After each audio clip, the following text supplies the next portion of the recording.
You can't become a good wife based on how your mother became a good wife.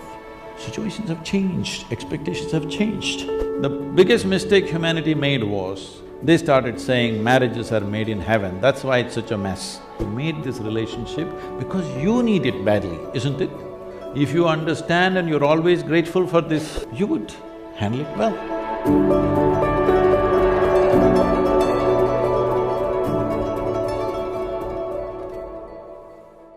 Sadhguru, our mothers have set amazing benchmark.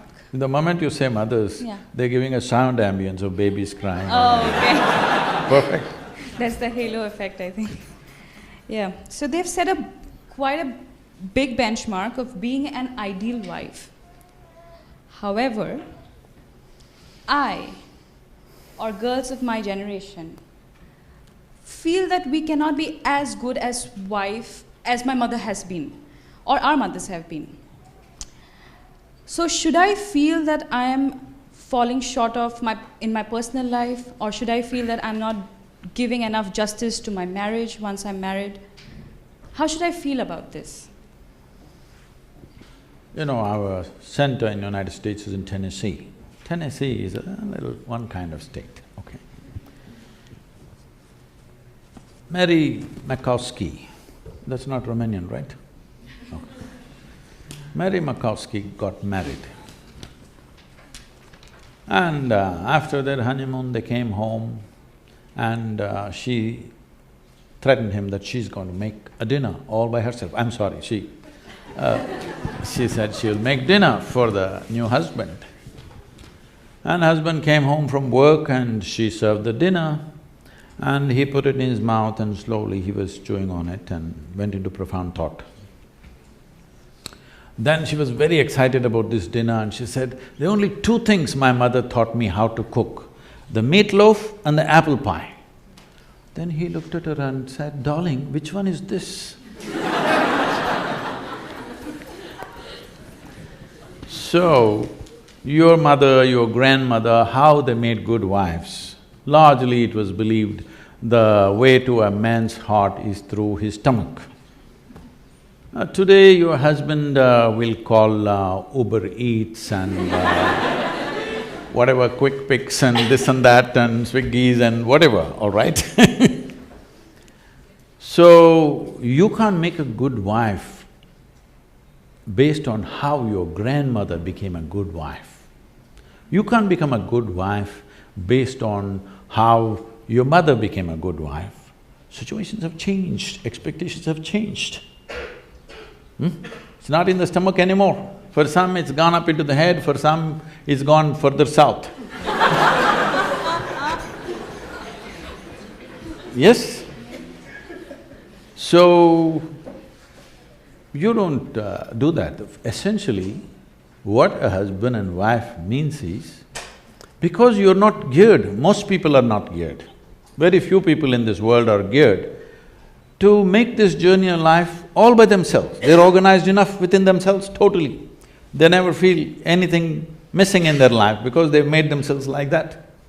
But most people need somebody else to lean on, either emotionally, psychologically.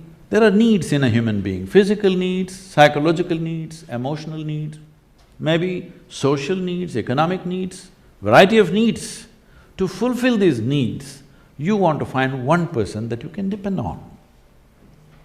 Because it's very difficult even to find one person with whom you can share everything that you have, your body, mind, emotion and works.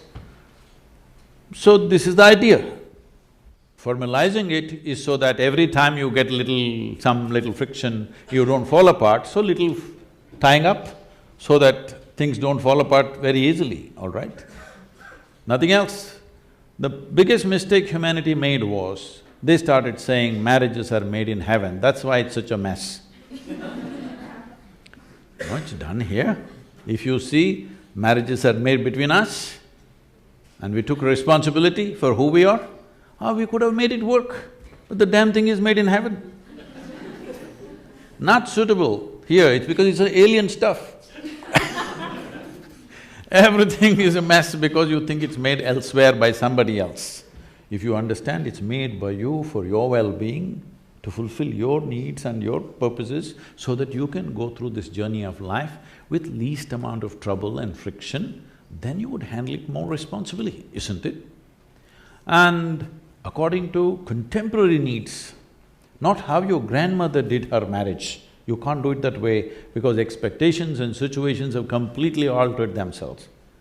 So, if you hold somebody who is your friend and who is your need, you must understand. You are in this relationship because you need. Maybe the other person also needs, but that's from their side. As far as you are concerned, you made this relationship because you need it badly, isn't it? If you understand and you're always grateful for this, that somebody is fulfilling all your need, you would handle it well. You wouldn't make a misery out of it. But now you think somebody else needs you, then you will make a mess out of it. You understand, you need it. Well, the other person also needs to understand he needs it. Now there is a cohesion. If you think, oh, you need me, so I'm going to exploit you, no. This is not about you squeezing happiness out of somebody or they squeezing happiness out of you. If two happy people meet, then there can be something wonderful happening between them. But you are a misery and you think somebody else should be the source of your happiness, well, it'll multiply.